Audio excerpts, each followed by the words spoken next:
केंद्र सरकारनं आखाती संकट काळात एक मोठा निर्णय घेतलाय। सरकारनं पेट्रोल डिझेलवरची एक्साइज ड्युटी कमी केली आहे। पेट्रोल डिझेलवरील उत्पादन शुल्कात 10 रुपयांची घट करण्यात आली आहे। पेट्रोलवरील उत्पादन शुल्क 13 रुपयांवरून 3 रुपयांवर आलंय। डिझेलवरचं उत्पादन शुल्क 10 रुपयांवरून शून्यावरती आलेलं आहे। इंधन दरवाढीची शक्यता लक्षात घेत उत्पादन शुल्कामध्ये कपात करण्यात आलेली आहे।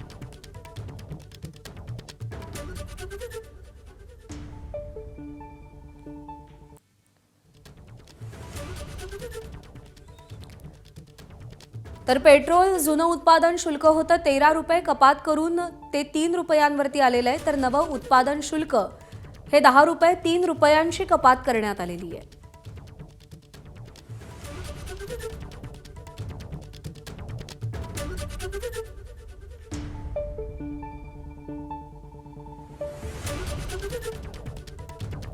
तर डिझेल जुनं उत्पादन शुल्क होतं 10 रुपये, पूर्णतः 10 रुपयांची कपात करण्यात आली आहे आणि नव्या उत्पादनात कोणतंही शुल्क आकारलं जाणार नाहीये।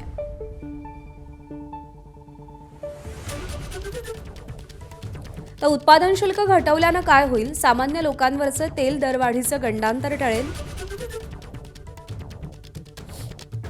सरकारी कंपन्यांना अटळ होऊ पाहणारी तेल दरवाढही टळेल। महागलेल्या कच्च्या तेलामुळे सरकारी कंपन्यांवरचा बोजा कमी होईल। उत्पादन शुल्क कपातीमुळे डॉलर्स महागल्यानं तेल कंपन्यांचं गणित बिघडणार नाही। महागाई निर्देशांक नियंत्रणात राहील। सरकारचं मात्र उत्पन्न घटेल, महसुली तूट वाढेल।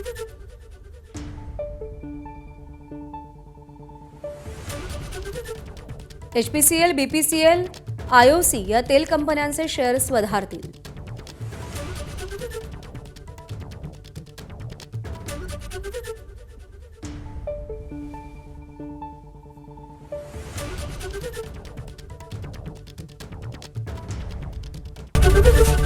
एबीपी माझा, उघडा डोळे बघा नीट।